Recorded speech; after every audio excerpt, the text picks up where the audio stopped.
ஆசை, இச்சை, விருப்பம், பேரவா இவை அனைத்தும் மனிதனை வேரோடு சாய்க்க வல்லவை, சக்தி வாய்ந்தவை. மனித வாழ்வில் அடங்கியது யாதென எவரேனும் வினவினால் அதற்கான தம் விடை யாது? சற்றே சிந்தியுங்கள். ஆழ்மனதிடம் இவ்வினா எழுப்பினால் அது அக்ஷர லட்சணமாய் கூறும் ஆசை என்று. ஆசை யாரை விடும்? அது அனைவரின் மனதிலும் வேரை விடும், தம்மிலும் ஊற்றெடுக்கும். 8 திக்கையும் வென்றவர் உண்டு, விண்ணையும் மண்ணையும் ஆண்டவர் உண்டு. ஆனால் ஆசை வென்றவர் அண்டத்தில் இல்லை. ஆசையெனும் மோகத்தை தேடுவதன் மூலம் அனைவரும் அலைவர் அல்லும் பகலும். எனினும் மோகம் என்னும் அக்கூட்டில்தான் ஞானமும் வாசம் செய்கின்றது. அது எவ்வாறு? துளிர்விடும் மானிட ஆசைகளுக்கு பக்குவம் அளிக்க ஞானம் என்னும் ஒளிக்கீற்றானது மானிடனது இதயத்திற்குள் பிரவேசிக்கின்றது. இது மானிட ஆசைகளை எடுத்துரைக்கும் கதையல்ல. இச்சை கொண்ட மனதால் ஒருவர் வாழ்வில் உயர்வு தாழ்வு அடைந்த கதையும் அல்ல. இக்கதையானது இச்சை என்னும் கர்ப்பத்திலிருந்து உதித்தெழுந்த ஞானக் கதை. எனது நாமம் வாசுதேவ கிருஷ்ணன். நான் செல்லவிருக்கும் யாத்திரைக்கு தம்மையும் அழைக்கிறேன். இந்த யாத்திரையில் வாழ்வின் மர்மத்தையும் மனித தர்மத்தையும் அறிவீர்கள். சேற்றுநிலை உதித்தாலும் செந்தாமரையாகும் கர்மம் அறிவீர்கள். இந்த யாத்திரையின் பெயர் மகாபாரதம்.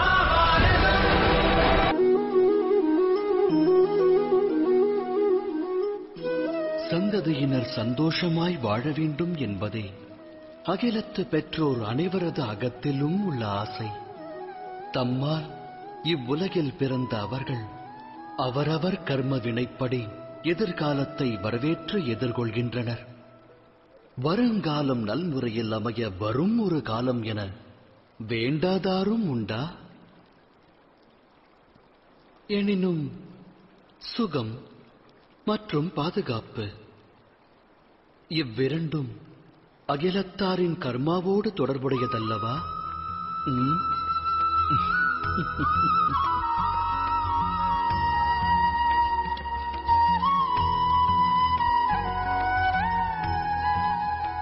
அகிலத்தில் ஓர் ஜீவனின் பிறப்பு வளர்ப்பால் பெரும் சிறப்பு. பெரும் சிறப்பு பெரும் சிறப்பாய் அமைய அவசியம் தேவை பரம்பொருளின் அரவணைப்பு. நல்வளர்ப்பு நல்லொழுக்கம் கொண்டவன் சரித்திரம் படைக்கிறான். தாய் தந்தையர் நல்லொழுக்கம் போதித்தால் சந்ததி சாதனை படைக்கும். எதிர்காலம் அவர்கள் சரித்திரம் பேசும். இருப்பினும் பெரும்பான்மை பெற்றோர்கள் தம் சந்ததிக்கு நல்லொழுக்கம் தேவை என்பதையே மறந்து அவர்கள் வளர்ச்சியின் மேல் அக்கறை காட்ட தவறிவிடுகிறார்கள். பெற்றவரின் அக்கறையை பெற தவறுபவர்கள் வாழ்வென்னும் நதியினில் நீந்தி கடந்து அக்கறையை எட்டுவதில்லை. நமது இந்த யாத்திரையில் சந்திப்போம் இரு தரப்பினரை. இது வென்றோர் வீழ்ந்தோர் கதை. இதில் அடங்கியுள்ளது பெரும் வம்ச விருட்சத்தின் விதை. நினைவில் பதியுங்கள் இதை.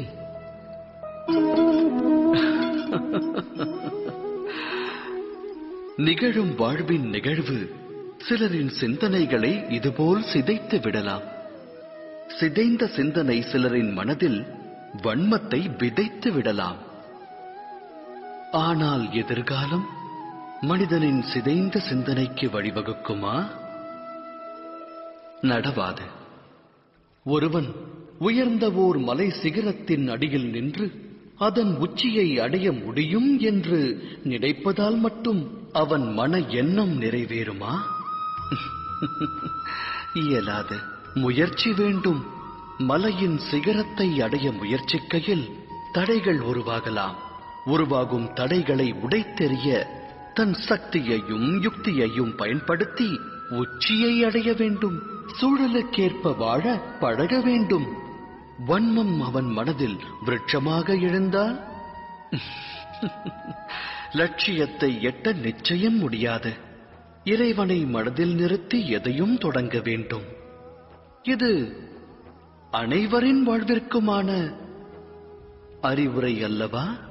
சத்திய நெறியில் வாழ்வதை விட்டு இருள் பற்றிய வழியில் பற்றுதல் கொண்டால் மனிதனின் வாழ்வு அதன் பிறகு வெற்று புள்ளியாகும். அதோடு முற்றுப்புள்ளியாகும். வாழ்வில் அனுபவம் கற்றுத்தரும் பாடம் இது. அப்படியென்றால் வாழ்வின் பாதை எதுவாக வேண்டும்? அமைதியும் நிம்மதியும் மற்ற இருளான பாதையா, இல்லை ஒளி பொருந்திய இறைவனின் மார்க்கமா? சிந்தித்து தேர்ந்தெடுங்கள்.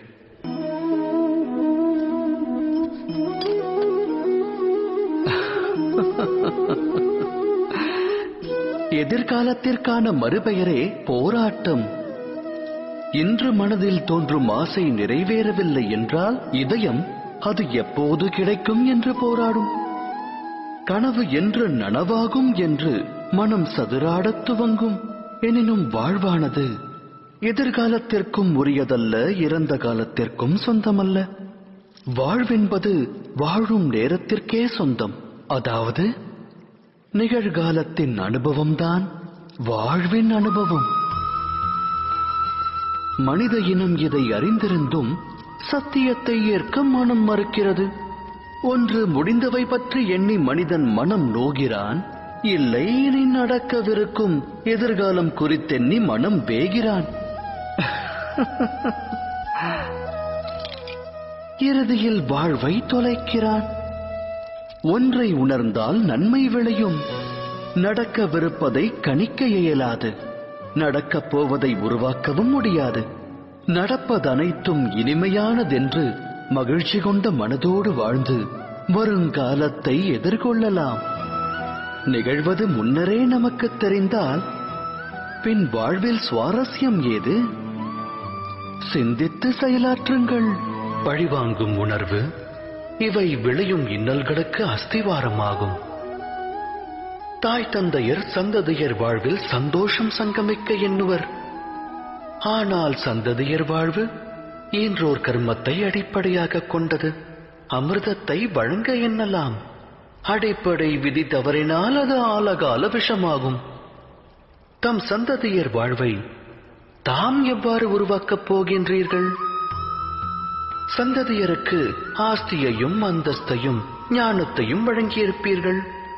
ஆனால் நல்லவை கெட்டவைகளை பகுத்தறியும் அறிவையும் புகட்டியுள்ளீர்களா? அவ்வறிவல்லவா சந்ததியின் கர்மத்திற்கு அடிப்படை.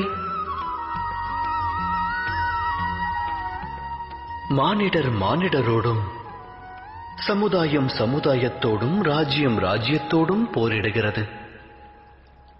இவை முன்னோர் வினைப்பயன் அல்லவா? குரோதம், மரணம், குருதிப்புணல் இவை அழிவை விதைக்கும் விதைகளாகும்.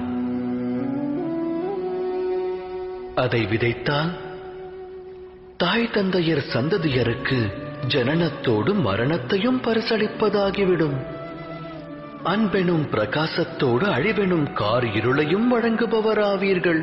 வழங்கிய இருள் அவனது வாழ்வையும் பீடிக்குமேயானால் அவனது சந்ததியினருக்கும் அப்பரிசையே அவன் வழங்குவான் அல்லவா? அன்பா அழிவா? சிந்தித்து செயலாற்றுங்கள். அகிலத்தில் வாழும் மனிதர் அனைவருக்கும் மனக்குறை என்பது அவசியம் உண்டு. ஒருவன் வேகம் இன்றி வருந்துவான், இன்னொருவன் அதை கட்டுப்படுத்த முடியாமல் திணறுவான். செல்வம் இருந்தும் நிம்மதியற்றவரும் உண்டு. சிலருக்கு அச்செல்வம் இல்லையே என நிம்மதி இருக்காது. இது போன்ற உதாரணங்கள் ஏராளம். தாம் அனைத்தையும் பெற்ற மனிதரை இந்த அவனியில் சந்தித்திருக்கின்றீர்களா? குறையோடு வாழும் மானிடர் அந்த ஒரு குறையினை வாழ்வில் மையமாக்கி வாழ்கின்றனர். அக்காரணத்தால் இதயத்தில் துக்கமும் வேதனையும் குடிகொள்ளத் துவங்குகிறது. அவ்வேதனையே ஜனனத்தினின்று மரணம் வரை நீடிக்கிறது. அவ்விதம் உருவான அந்த குறையானது அம்மானிடருக்கு பழகிய ஒன்றாகும். வேறு சிலர் பற்றியும் கூறத்தான் வேண்டும். உருவான குறையை ஒரு சிலர் தம் சாமர்த்தியம் கொண்டு வெல்கின்றனர். அவர்களுக்கும் ஏனையோருக்கும் என்ன வேறுபாடு? தாம் இது குறித்து சிந்தித்ததுண்டா? இதற்கான விடை மிக எளிது. எவர் குறையினை வென்று காட்டுகிறாரோ, தனது சாமர்த்தியம் கொண்டு அதை வீழ்ச்சியடையச் செய்கிறாரோ, அவர் அதை கடந்த நிலைக்குச் செல்கிறார். ஆக குறை ஏற்படுவது விதிப்பயனே. ஆனால் அக்குறையை மதிகொண்டு வெல்லும் மானிடர்தான் மதிக்கப்படுவார்கள். சிந்தித்து செயலாற்றுங்கள். வாழ்வில் நிகழும் நிகழ்வனைத்திற்கும் தொடர்பு வேண்டுதலாகும். பதி எப்படி இருப்பார்? என்னுடைய வாழ்வு சுகத்தில் திளைக்க வேண்டும். மனைவி எப்படி இருப்பாள்? அவள் நல்லாளாக விளங்குவாளா? எனக்கு பிறக்கும் புதல்வன் என்னை மதிப்பானா? உத்தரவை ஏற்பானா? மனித மனம் தனது வேண்டுதல் அனைத்தும் நிறைவேற்றுபவரிடத்தில் பரிபூரண மோகம் கொள்கிறது. அங்கம் கொள்ளும் ஆசை பங்கம் விளைவிக்கிறது. காரணம் என்ன? ஏனெனில் ஆசை என்பது மனித மூளையை வியாபிக்கிறது. ஒருவரது ஆசையை உற்றவரே அறியாவிடில் மற்றவர் எவ்வாறு அறிவார்? நிறைவேறும் என்று கனவு கண்ட ஆசை நனவாகாமல் போனால் ஆசை கொண்ட மனம் நிராசை அடைகிறது. நிராசையடைந்த அம்மனதில் போராட்டம் பிறக்கிறது. அழிவிற்கான ஆரம்பம் அந்த போராட்டத்திலிருந்து துவங்குகிறது. ஆனால் மனிதர் தம் மனதில் பேராசை என்னும் விதையை விதைக்காமல் அன்பினை விதைத்தால் அகண்ட அகிலமே நன்மையை பெறும். நன்மையை பெறும் அகிலத்தில் நலமோடு மானிடர்கள் வாழ்வார்கள் அல்லவா? விதைப்பது எதுவென்று ஆலோசியுங்கள்.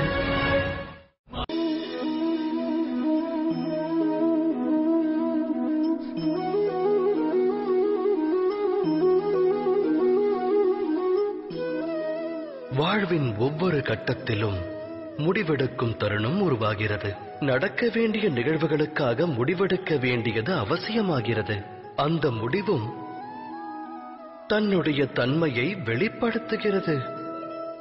மானிடர் தம் வாழ்வில் எடுக்கும் முடிவு இரண்டு விளைவுகளை விளைவிக்கும். நன்மையையும் உருவாக்கும், அது தீமையையும் வாரி வழங்கும். அது வேறொருக்கும் சக்தி படைத்தது. இன்னல் ஒன்று தோன்றுகையில் மனமானது சஞ்சலம் அடைகிறது.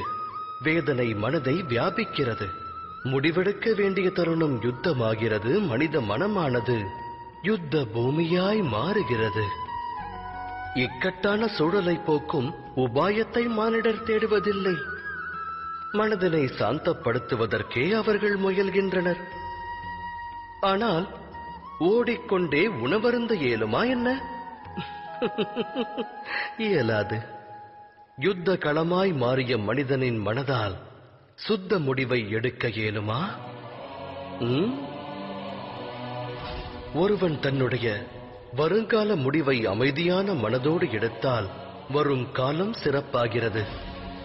அதே சமயம் மனதை அமைதியடையச் செய்ய வருங்கால முடிவை ஒருவன் எடுத்தால் அவன் வருங்காலம் புதிராய் மாறி முட்கள் நிறைந்த விருட்சமாகிறது. தாம் எடுக்க உள்ள முடிவு எது?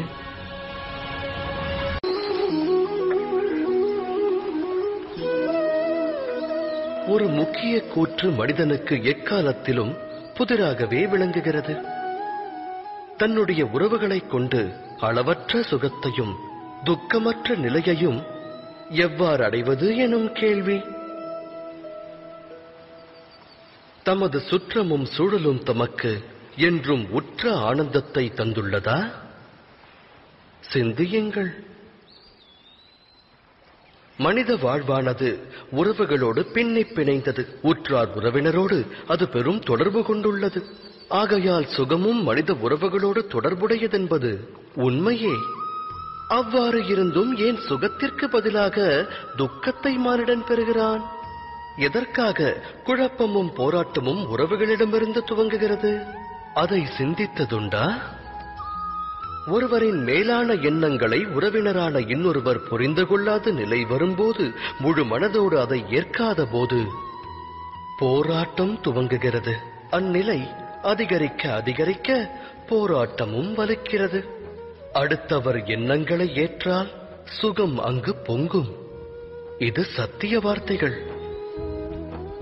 அலைபாயும் தனது எண்ணங்களுக்கு மனிதன் கடிவாளமிட்டு மற்றவர் மாற வேண்டும் எனும் பிடிவாத எண்ணத்தை விடுத்து அடுத்தவர் நலனுக்காக தன்னை மாற்றுவதற்கு முயற்சி மேற்கொண்டானேயானால் அதன் பிறகு அவன் உயிர்வினை பெறுவதோடு உறவுகளுக்கிடையிலும் ஆனந்தம் பெருகும். அந்த வகையில் சுற்றத்தாரை ஸ்வீகரிப்பதல்லவா சுகத்திற்கான மார்க்கம்? சிந்தித்து செயலாற்றுங்கள். பயம் எனும் உணர்வு மனிதரின் இதயத்தை ஆட்கொள்ளும். மனிதருக்கு ஆஸ்தி அழிந்து விடுமோ என்ற பயம், அவமானம் குறித்த பயம், தனிமைப்படுவோமோ என்ற பயம். ஆகையால் பயத்தில் மூழ்குவது மனிதருக்கு சகஜமான செயலாகிறது. ஆனால் பயம் எனும் உணர்வு எதை கொண்டு உருவாகிறதோ, துக்கமும் அதன் மூலம்தான் உருப்பெறுகிறது என்று உணர்ந்துள்ளீர்களா? தவறு. அது அடிப்படையில் உண்மையல்ல. மனிதனின் அனுபவத்தை கொண்டு கூறுகிறேன். பயத்தை ஒருவன் வெல்வதனால் எதிர்கால துக்கத்தை வென்றுவிட முடியாது. ஆனால் பயம் வரவிருக்கும் துக்கத்தினை அறிவுறுத்தும் கற்பனை மட்டுமே. ஆராய்ந்து பார்த்தால் இரண்டிற்கும் எச்சம்பந்தமும் இருக்காது. இந்த உண்மையை உணர்ந்த பிறகும், பய உணர்வு கற்பனை மட்டும்தான் என்று அறிந்த பிறகும், அந்த உணர்விலிருந்து விடுபட்டு பயமற்று வாழ்வது சாத்தியமான ஒன்றா? சிந்தித்து செயலாற்றுங்கள்.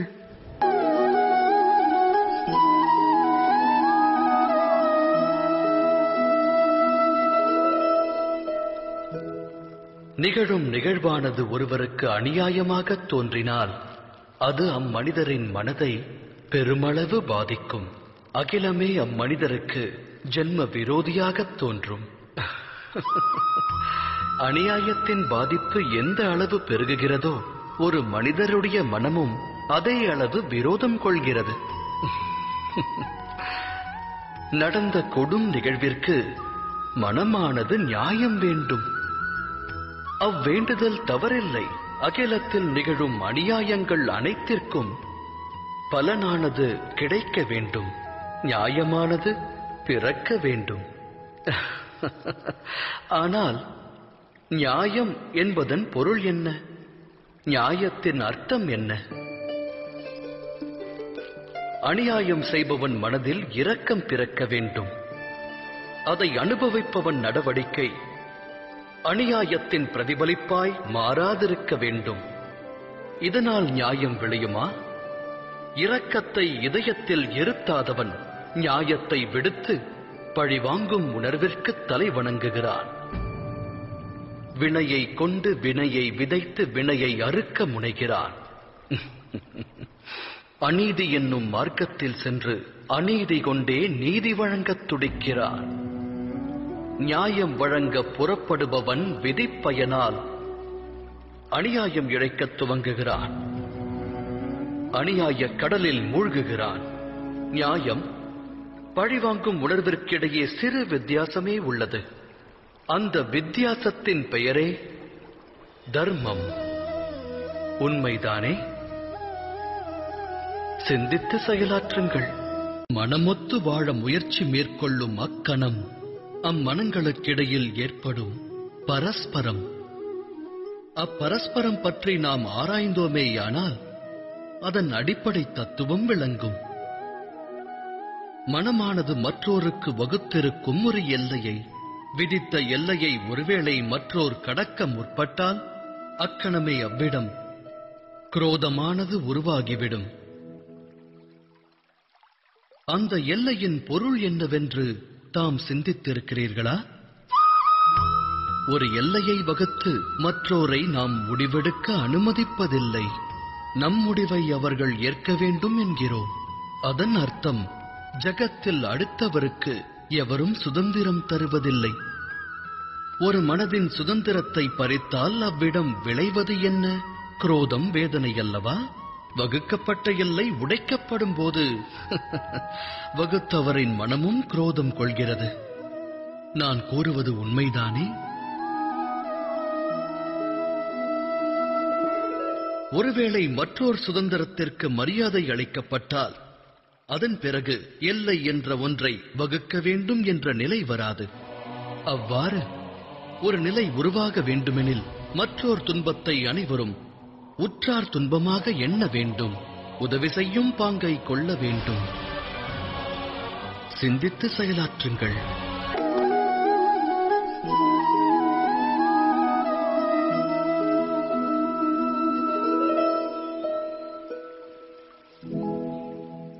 முடிவெடுக்கும் சமயத்தில் அனைவரும் சில அந்நிய சக்திகளுடைய ஆட்கொள்ளுதலுக்கு ஆளாக வேண்டிய நிலை ஏற்படுகிறது. வாழ்வில் இன்று எடுக்கப்படும் முடிவானது வருங்கால விளைவினை நிர்ணயிப்பதாகும். அப்படியென்றால் நம்முடைய வருங்காலம் பிற சக்திகளின் தாக்கத்தால், மற்றவரின் விருப்பத்தால் அமைய வேண்டுமா? நம்முடைய பரிபூரண வாழ்வும் மற்றவரால் வழிநடத்தப்படுமாயின் வாழ்வின் விளைவு என்னாகும்? பரந்த உலகத்தில் ஒவ்வொருவருக்கென்று தனித்துவமான ஒவ்வொரு விருப்பம் இருக்கும். ஆலயத்தில் வழிபடும் பக்தன் தானம் தா என்று வேண்டுவான். அருகில் நிற்கும் கள்வனோ தான் களவாடுவதற்கு நல் வாய்ப்பைத்தா என்று வேண்டுவான். தர்மம் வியாபித்த மனதானது நல் வழியை காண்பிக்கும். அதர்மம் வியாபித்த மனதோ தவறான பாதையில்தான் இட்டுச் செல்லும். இறைவனிடத்தில் ஒருவன் சரணாகதி அடைந்தால் அவனுக்கு சுகம் என்னும் பிராப்தம் கிடைக்கிறது. சரணடைந்து அச்சுகத்தை பெற வேண்டுமாயின் அவனுடைய மனதில் தர்மமானது வியாபிக்க வேண்டும். எனில் இறைவனை மனதில் நிறுத்தி ஒரு முடிவினை எடுப்பதற்கு முன்பாக அனைவரும் மனதில் தர்மத்தை ஸ்தாபிக்க வேண்டியது அவசியம் அன்றோ? சிந்தித்து செயலாற்றுங்கள். ஈன்றவன் தன் புதல்வர்கள் சுகமாக வாழ வேண்டும் என்றே எண்ணுவான். அவர்களின் எதிர்காலம் நல் முறையில் அமைய வேண்டுவான். அக்காரணத்தினால் தன் சந்ததியினருடைய எதிர்கால வாழ்வினை தானே நிச்சயிக்க வேண்டும் என்று தீர்மானம் கொள்வான். தந்தை எந்த பாதையை கடந்து வந்தானோ, எந்த பாதையில் கரடுமுரடான கற்களை கண்டானோ, தான் விழுந்தெழுந்து நடந்து வந்த மார்க்கம் எதுவோ அந்த மார்க்கத்தில் தான் மகனும் நடக்க வேண்டும் என்று வாரிசை ஈன்ற தந்தை எண்ணுவான். அது தவறல்ல, உத்தம எண்ணமாகும். எனினும் 3 விஷயங்களை குறித்து சிந்திப்பதற்கு அனைவரும் மறந்து விடுகின்றனர். அவை யாவை?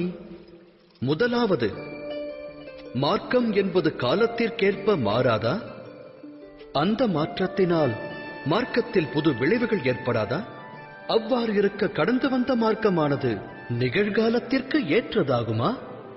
இரண்டாவது விஷயம், பெற்றோர்களுக்கு சந்ததியினர் முக்கியமானவர்களா? ஆம், நல்லொழுக்கத்தை அவர்களுக்கு வழங்குவது இன்றவரின் கடமை. ஆனால் வாழ்வில் துணை எல்லாம் வல்ல இறைவனே ஆவான். அவ்வாறு இருக்க தந்தைக்கு எவ்வழியில் வெற்றி கிட்டியதோ அதே வழியில் செல்வதால் பிள்ளைக்கும் வாழ்வில் வெற்றியானது கிடைத்து விடுமா? இறைவனே அறிவான். மூன்றாவது விஷயம், தடைகளை கடக்கும் அனுபவம் வாழ்வுக்கு நன்மையை தரும். வாழ்வை நல்வழிப்படுத்த அனுபவ பாடம் அவசியமாகும். எனில் ஈன்றவன் ஒருவன் தன் வாரிசை பிரச்சனை சிக்கல்களிலிருந்து விலக்கி வைப்பது புதல்வனுக்கு செய்யும் நன்மையா இல்லை ஆபத்தை விளைவிப்பதா? சந்ததியரின் எதிர்கால வாழ்விற்கு உதவாமல் அவர்களின் சரித்திர வாழ்விற்கு உதவுவதே நன்மையை பயக்கும். அவ்வகையில் சந்ததியருடைய வாழ்வின் வழியை அமைக்க முற்படாமல் அவர்களுக்கு வாழ்வின் தடைகளை கடக்கும் சக்தியையும் மனோபலத்தையும் வாரி வழங்கினால் அது நல்வழியை காட்டாதா? சிந்தித்து செயலாற்றுங்கள். உள்ளங்களில் தோன்றுவது உறுதி, ஆனால் அந்த சத்தியம் நாவிலிருந்து வெளிவராது. இனம் புரியாத பயம் மனதை வியாபித்து விடும். நடந்ததை பற்றி கூற வேண்டிய நிர்பந்தம் ஏற்படலாம். இல்லையெனில் கூற மறந்த விஷயத்தை பற்றி கூறுவதற்கு தோன்றலாம். இவையெல்லாம் சத்தியமா? இல்லை, இது உண்மையின் வெளிப்பாடு. அதாவது நடந்த நிகழ்வுகளை நடந்தவாறே கூறிவிடுவதாகும். ஆனால் சில நேரங்களில் அவ்வாறு உண்மையை உரைக்கும் போதும் பயம் ஆட்கொள்ளும். அந்நேரத்தில் அடுத்தவர் பற்றிய எண்ணம் மனதில் தோன்றும். மற்றவர் மனம் வேதனை கொள்ளுமோ என்ற பயம் மனதில் நிறையும். எனில் சத்தியம் என்பது யாது? அது பற்றி சிந்தித்ததுண்டா? மனதை பயம் ஆட்கொண்ட போதும் உள்ளதை உள்ளபடி கூறுபவர் சத்தியத்தை உரைப்பவராவர். தெளிவாகச் சொன்னால் சத்தியம் என்பது வேறெதுவும் அல்ல, அது தைரியத்தின் மறுவடிவமாகும். தைரியம் கொள்வதற்கு காலம் முக்கியமல்ல. தைரியம் என்பது ஆத்மாவின் சுபாவமாக வேண்டும். அதாவது அனுக்ஷணமும் சத்தியத்தை உரைக்கும் க்ஷணமாக வேண்டும்.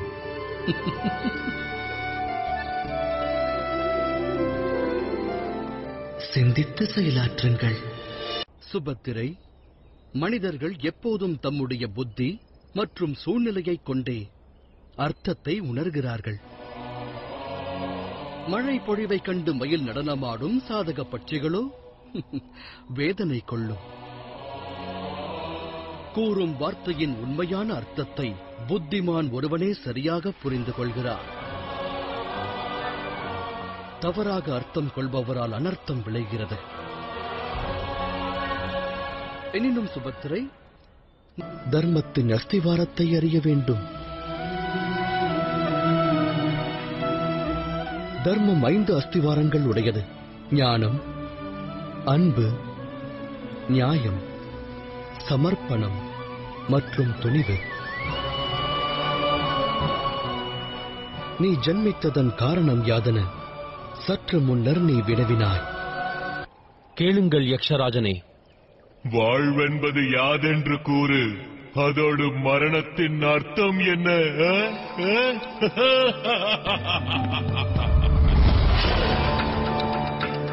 இது பற்றி ரிக்வேதம் கூறுகிறது. சமாஸ்ததகரே சம்ரப் ததாதி மன்சோ ரேதஹ பிரதம்யதாசித். பரம்பொருளின் ஹிருதயத்தில் சிருஷ்டியை படைக்கும் எண்ணமானது உருவாகி அதன் வெளிப்பாடு அனைத்திடங்களிலும் பரவி வியாபிக்கத் துவங்கியது. பரம்பொருள் தன் விருப்பப்படி சிருஷ்டியை உருவாக்கினார். 3 உலகங்கள், 3 குணங்கள் முக்காலம் பிறந்தன. மேலும் அவர் ஹிருதயத்தில் அநேக உயிரினங்களின் எண்ணமானது தோன்றியது. புலப்படும் அனைத்தும் பரம்பொருளின் வடிவமாகும் யக்ஷராஜனே. அதாவது பரமாத்மாவே ஜீவன். இந்த உண்மை ஒருவனுக்கு விளங்கினால் மற்றவர் மீது குரோதத்தை அவன் வெளிப்படுத்த மாட்டான். தர்மத்தின் வழி நடந்து அவன் நியாயத்தை தனதாக்கி வாழ்வான். இதுவே வாழ்வின் அர்த்தம். எனில் மரணத்தின் அர்த்தம் என்ன யுதிஷ்டா? பதில் கூறு. மனிதன் தன்னுடைய அன்பு, சுயநலம் மற்றும் குரோதத்தால் இன்னொரு மனிதனோடு பின்னி பிணைக்கப்படுகிறான். அந்த பிணைப்பின் பெயரே மோகம். அந்த மோகத்தால் மனிதன் சரீரமே வாழ்வென்று கருதுகிறான். அந்த சரீரத்தின் அழிவு மரணமாகிறது. ஆனால் ஜெகமானது பரமாத்மாவின் ஹிருதயத்தில் உதித்தது. உண்மையான அழிவு அவர் ஹிருதயத்தில் தோன்ற வேண்டும். அழிவை ஏற்படுத்தும் உணர்வுகளான விரோதம், குரோதம் போன்ற உணர்வுகள் மனதில் தோன்றாமல் இருந்தால் அகிலத்தில் அனைவரும் தர்மத்தின் வழியில் வாழும் நிலையானது உருவாகும். அமைதியானது எங்கும் பூத்து குலுங்க துவங்கும். மரணம் என்று நாம் கூறுகின்ற கூற்று 2 மனிதர்களுக்கு இடையே உருவாகும் இடைவெளி. பரம்பொருள் ஹிருதயத்தில் எதற்கும் அழிவில்லை என்பது உண்மையானால் மரணம் என்பதன் பொருள் அர்த்தமற்றது. யக்ஷராஜனே, பரம்பொருளே இந்த ஜெகம், இந்த ஜெகமே ஜீவன். மரணம் என்பது பிரமை. அது ஒரு மாயை.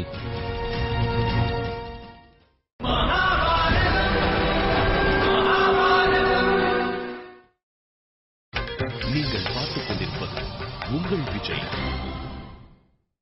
மரணம் என்பது பிரமை, அது ஒரு மாயை. அற்புதம் மகனே யுதிஷ்டா, உன்னிடம் கேட்கப்பட்ட கேள்விக்கு நீ சரியான பதிலளித்தாய். ஆகையினால் நான் உனக்கு அளித்த வாக்கின்படி உன்னுடைய 4 தம்பியரில் ஒருவனுக்கு உயிர் பிச்சை அளிக்கிறேன். ஒருவனுக்கு வெற்றி அல்லது தோல்வி, இரண்டில் ஒன்று நிச்சயம். ஆனால் நான் நடத்துவது லீலை அல்லவா? லீலையின் அர்த்தத்தை தாம் அறிவீர்களா? அந்த நிலையில் வெற்றியின் மோகம் இருக்காது, தோல்வியின் பயமும் வியாபிக்காது. வாழ்வில் ஆனந்தம் ஒன்றைத் தவிர வேறு எதுவும் இருக்காது. என்னிடம் பொய்யுரைக்காதே கிருஷ்ணா.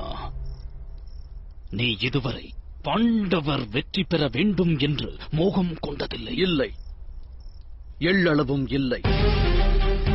ஒரு பாத்திரத்தில் உணவிற்கான தானியம் நிரப்பப்படும் வேளையில் தானியங்கள் அதில் விழத் துவங்கும்.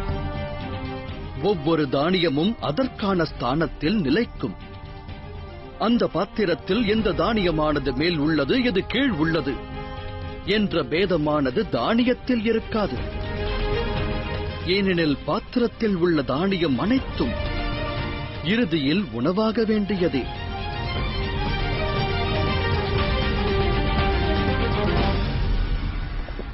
அகிலத்தில் வாழும் ஜீவராசிகளும் அவ்வாறே. மனிதர் என்னும் தானியங்கள் அவரவர் ஸ்தானத்தில் நிலைக்கின்றன. அதர்மம் சில மனிதரை மேலெழும்பச் செய்வதால் அவர்கள் காலனுக்கு முதலில் உணவாவார்கள். தர்மம் சில மனிதரை ரட்சிப்பதால் அவர்கள் காலனுக்கு பிறகு உணவாவார்கள். ஆனால் அனைவரும் காலனுக்கு உணவாக வேண்டியவர்களே. அடங்கியிருக்கும் மகத்துவம் 2. எப்போது, எவ்வாறு என்பது.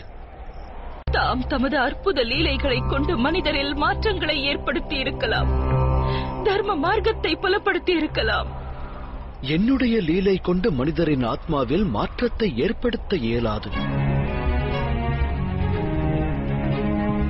ஆத்மா பரமாத்மாவின் அங்கமாகும். ஒவ்வொருவரின் ஆத்மாவும் சுதந்திர உணர்வு கொண்டது.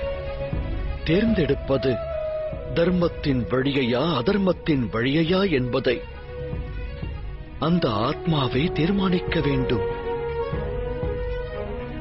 தேர்ந்தெடுக்கும் அந்த முடிவினை எந்த லீலையாலும் மாற்ற இயலாது. இதில் ஆச்சரியம் ஒன்றுண்டு சகி. மனிதன் சுதந்திரமானவன், ஆனால் அவன் தன் அறிவை கொண்டு சிந்திப்பதில்லை. அவன் தர்மத்தை பற்றியோ அதர்மத்தை பற்றியோ எண்ணுவதில்லை. அவன் செய்வதெல்லாம் ஒன்றே. தன்னை விட அதிக சக்தியை கொண்டவனுடைய உயர்ந்த ஸ்தானத்தில் வீற்றிருப்பவனுடைய வழியில் நடக்கத் துவங்குவது, எண்ணிப் பாராமல் போற்றுவது. இது தந்தை மகனுக்கிடையில் நடக்கிறது. போற்றி புகழ் பாடுவது குரு சீடருக்கு இடையிலும் நடக்கிறது. அரசனின் புகழை பிரஜைகளும் பாடுகின்றனர். இதன் காரணத்தால் அரசனின் அதர்மச் செயல் பெருகும்போது அவன் பிரஜைகளின் அதர்மமும் தீவிரமாக அதிகரிக்கின்றது. அந்நிலை உருவாகும் வேளையில் ஒரு ராஜ்யத்தை ஆளும் அரசனுடைய ஹிருதயத்தை ஆட்கொள்வது பேராசை என்னும் எண்ணமாகும். அன்பும் தியாகமும் நிலைக்க வேண்டிய இடத்தில் லோபம் மற்றும் மோகம் அதிகரிக்கத் துவங்குகின்றது. ராஜ்யம் ஆளும் அரசன் அதர்ம வழியில் செல்வதைக் காணும் அந்நாட்டு பிரஜைகள் தாமும் அதர்ம வழியை தேர்ந்தெடுக்கத் துவங்குகின்றனர். எண்ணிப்பார் திரௌபதி,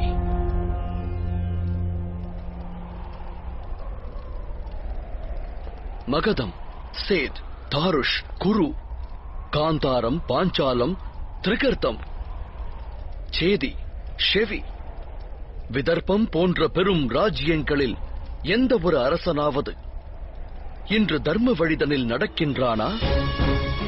தன்னுடைய பிரஜைகளுக்காக தர்ம காரியத்தை ஆற்றுகின்றானா? ஒருவர் கூட இல்லையே.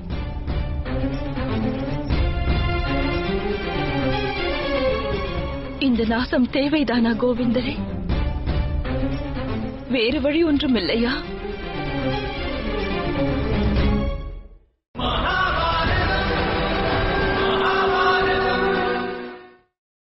Visit Natural Studios on YouTube for more videos.